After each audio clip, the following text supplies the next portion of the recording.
What's up, guys? Welcome to Daily Dose of Reddit. This is your host with a brand new microphone. That's right, the Shure SM7B. Zach, and today's subreddit is r/TalesFromRetail. This story's called, She Trusts Her Friend's Opinion Over Mine. On mobile, so sorry for dodgy formatting. So I work in a well-known, kinda cheap, clothing store in Australia. I have been working in clothing for 5 years-ish, so I know what and how an item of clothing is supposed to fit you, especially jeans. I'm constantly getting told by mothers that I don't know what I'm talking about and that I'm stupid or just trying to make a sale, blah blah blah.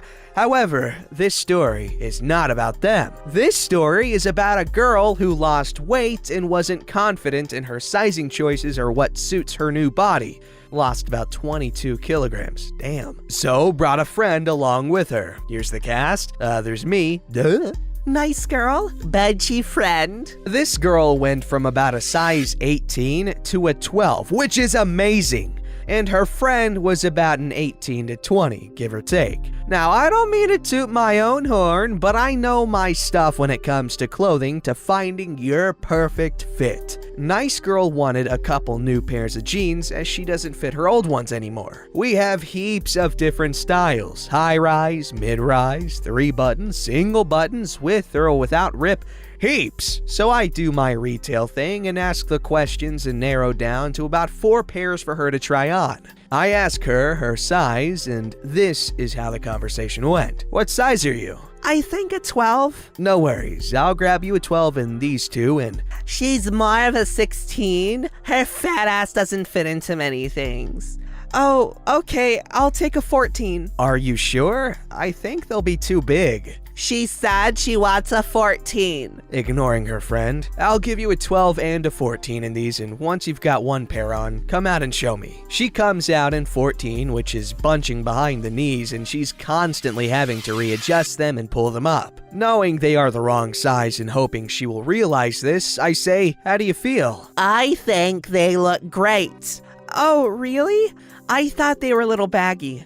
No, they are perfect. That's how it's supposed to fit. I'm sorry, I'm gonna vomit if I do that voice again. Nice girl looks at me, wanting confirmation. They're baggy around your knees, and I can see they are too loose around your waist. Try on the 12 and let's compare. While nice girl is changing, benchy friend says to me, She won't fit the 12. She's a chunky girl like me. I didn't respond. Thankfully, as nice girl came out, I cut off complainy friend. They look much better. How do you feel? They look way too tight. They don't suit you at all. Oh, yeah, they are a little tight. I knew they wouldn't fit you. You shouldn't have even tried them on. The 12s look better around your leg, but it comes down to you and how you feel in them. Complainy friend facing me. She'll take the 14s. Turns to her friend. Come on, let's go. I'm hungry. Oh, okay. Yeah, I'll take the 14. Okie dokie. No worries then. I'll take these to the counter for you. They leave, and the complainy friend says something snarky to nice girl and laughs while glaring at me. 2 weeks later, nice girl comes back alone. Thank God. And asked to get the 12s as she wore the 14s for not even an hour, and they kept falling down and were so uncomfortable. Of course, I was happy to help and to let her know that although friends have their opinions with colors and what products to try on, but trust the staff know what they are talking about when it comes to size and how it fits your body. That was really nice of you, and she really needs to have a new friend in her life. Someone that supports her new lifestyle, and someone who supports that she's trying to freaking lose weight and be healthier and feel better about herself. And good on OP here for trying really hard to make her feel better about it. Because clothes shopping and fitting rooms especially can be really stressful and can make you feel really bad about yourself. Alright, this story's called, Ma'am, we can't order an item if you don't know what the item is. Alrighty, I'm back with another story for you fine folks. It was a few weeks ago that I was supervising my cashiers. I manage customer service at a certain retail chain, and I see her. Definitely a Karen. I'm already bracing myself. I'm distracted by another cashier, so I don't see where she ends up until I hear the raised voice. I look down the row of registers and yep, she's hurling abuse at one of my girls. I go over to the other cashier, give her a tap on the elbow, the signal I use with my peeps to let them know I'm taking over and to remove themselves from whatever poor excuse of a human they've had to deal with, and situate myself in front of Karen so my cashier can make her escape. Hi there, ma'am. I'm OP. How can I help you? You people, She hisses. have gotten my order wrong. She emphasizes this by picking up the packaged curtain in front of her and slamming it down on the counter. Oh, I'm so sorry. May I see your order slip? She tosses that down too, and I pick it up and compare it to what's in front of me. Wouldn't you know it, the item and SKU matches. And oh, look! The item description on the packing slip is exactly the same. Well, ma'am, it looks like what was delivered to you actually is what you ordered. If you just wanted to do a return, we can get that done right now. No, I don't want a goddamn return. I want the item that I ordered. I did the order here with you people and you got it wrong. They must have put in the wrong curtain because this is definitely not what I agreed to buy. Beaver sausage, because you literally have to sign an order to confirm you reviewed it before it's finalized. But I didn't say this out loud, obviously. People are staring at this point, so I start guiding her towards one of our desks a bit out of the way and call for a floor associate to meet us. I'm sorry about that. Come on this way and we'll get a new order completed for you and do a quick exchange with the old ones. The associate, let's name him Will, meets us at the computer and I explain the situation to him. No problem, Will says. Which curtain did you want to order as a replacement? Well, how am I supposed to know? There's a pause. Will and I look at Karen. We look at each other. We look back at Karen. She must see something in our expressions because she adds, I just know it wasn't the one that was shipped. Poor Will looks so lost, so I try and guide things along. Do you by any chance remember the name of style of curtain? Karen shakes her head no. The name of the brand? No. Can you describe it to us, please? It kinda looks like this one, She holds up the wrong curtain. but it's not like this. Will has officially checked out and is just enjoying the show at this point. All right, was it a different color? No. Different size? Same brand but different style? Did the name sound familiar? Anything? Anything, woman, please! No, I don't think so. Then Karen gets a grand old idea. You guys had it on display in your curtain room. It's how I did the order. I gave the worker the ticket from the display, but obviously she must have typed in the wrong code or something.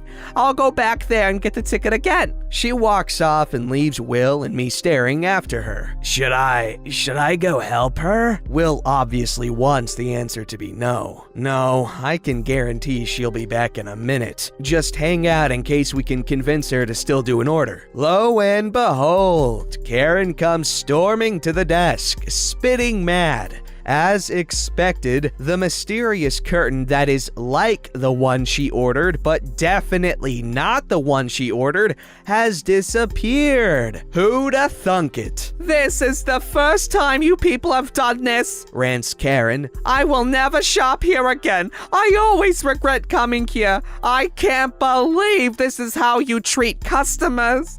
Oh, I am so furious. I'm steaming. I wanted that curtain and now it's just gone and none of you know which one it is. Who is in charge here? Will, the traitor, points to me and slowly backs away, scooting himself around the corner and out of sight. Your employees are useless. This wouldn't even be a problem if she had done my order right the first time. And now you can't even find a simple curtain? I'm gonna write a letter. I'm gonna write a letter about how terrible this store is. I want to know the address of your headquarters and I want to know who your president is. I sigh and walk her back to the registers, process her return, hand her the receipt with our corporate number, tell her the name of our CEO, and wish her luck. What? Oh my gosh. How many of you guys want to bet that she just wanted to return her curtain and she just didn't want to risk at all seeming like the type of person to make any mistake at all? As if making a return admits that you made a mistake in purchasing it? I don't know what the hell's going on here, but that was a pretty good story. This story's called Threatened a 17-year-old because his order had burnt in a warehouse fire. Hello, I thought I'd share a tale from my first ever job. I'm on mobile and English is my first and only, language. The title is pretty much it, to be honest. Alright, let's move on then. The day before this happened, we have been informed that one of the warehouses that made and shipped new kitchens had been set on fire by accident by a group of kids messing around in it after finding a broken door that didn't lock properly. Unfortunately, the fire killed 2 of the kids and seriously injured the rest of the kids. Starting a fire in a wood and chemical-filled warehouse was a terrible idea, but they were kids and didn't deserve that end in nightmares. An email had gone out to people who had ordered a kitchen from us explaining that there was going to be a delay and they can wait or get a full refund and a 20% voucher. I had been inundated with calls and people coming in asking for refunds and such in various degrees of anger, but one stood out. I had just swapped a screwdriver for someone who had gotten the wrong one. The old one was still on the desk when our protagonist turns up. There's me, and there's customer. Hello, how can I? What has happened to my freaking kitchen? Sir, I'm afraid that a fire in the warehouse has caused us to lose the entire stock of kitchens and I don't freaking care what happened to your freaking warehouse. I want my kitchen. I've been waiting for weeks. Please don't swear at me, sir. I will do what I like. I want my kitchen now. Unfortunately, sir, due to the fire, the kitchens will not be. This man just could not let me finish a sentence, it seemed. You don't listen, do you? I want my kitchen. Sir.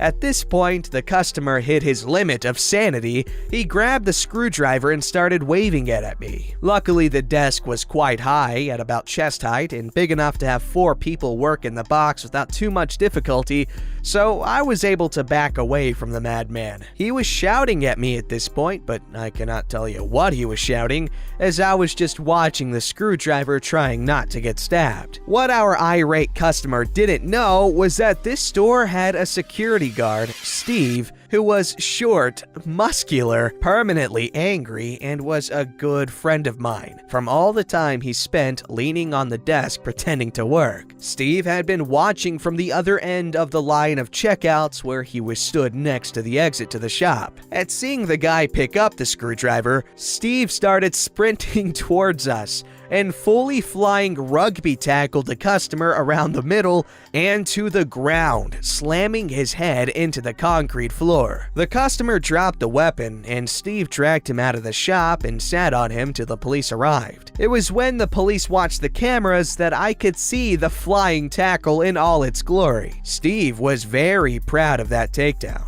I think the customer did get his refund, but I don't think he got the 20% discount voucher that the others were offered. Okay, first of all, really sucks that those kids ended up dying. Whatever they were doing, I'm sure it didn't, deserve death or deserve to be met with death. You get what I'm saying here. Also, Steve, what a badass. I would love to see that security footage, but as soon as you start waving a screwdriver around, man, all bets are off. People will take that as a threat, as they should, because screwdrivers, they're dangerous. Trust me, I've stabbed myself with one while trying to get dog food. Funnily enough, though, I didn't, bleed or anything, but I did get to, full-on flesh. Stabbed myself between my index finger and my thumb. It sucked, but I was fine in the end. Alright, this story's called The Bathrooms Have to Be Along the Back Wall. Happened earlier today, still pretty miffed about it. I work in the back room and receiving area of a large store whose building is older than I am. Anyway, there is a gate that normally goes across this back area, blocking it off from the rest of the store with a sign on it saying, "Employees only beyond this point." This is a nice thing to have, as it allows me to do my work without being bothered hammered by customers with questions, since I don't know much about our stock other than how much of it we have or when the next shipment is due. Unfortunately, most of my fellow employees don't understand it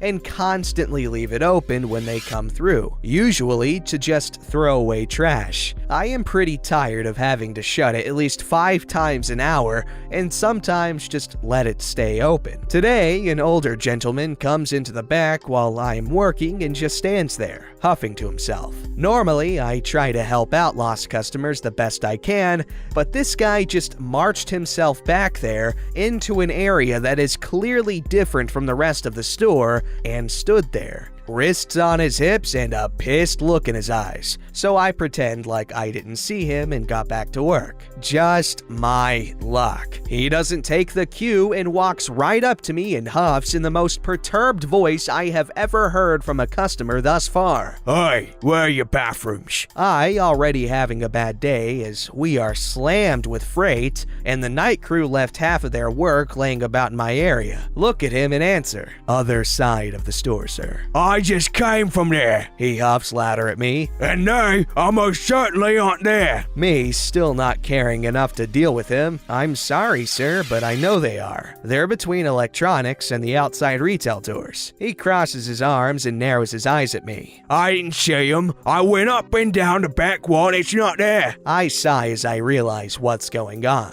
I have to answer this same question daily. The bathrooms aren't along the back wall. It's on the side wall, but still on the other side of the store. He then goes into a mini tirade about how there should have been a sign, there are 3 and they are bigger than me, and how all bathrooms should be along the back wall. Me, now getting pissed, sir, it's not on the back wall and can't be on the back wall. Why not? Because neither I nor you were here when the building plans were being drawn up. Now, if you want the restrooms, they are on the other side of the building. He starts huffing and trying to say something further, but I cut him off. Sir, if you want, I can show you to the bathroom. He scowls at me, but agrees. I walk him towards the rest of the store and point above the racking at the ceiling on the other side of the building. Can you see the bathroom sign, sir? Yes, finally. He huffs once more. Good, I say as he gets to the other side of where the gate goes, and I slam it closed. You can handle the rest from here. I can't say what his face was like after that, as I turned on my heels and returned to work. But I do know he stood there for a hot second before stomping off towards the bathroom. I would absolutely hate working there. If the one safe place you have is no longer safe because people are too lazy, I would hate it. Don't forget to like, subscribe, and hit that bell to never miss an episode.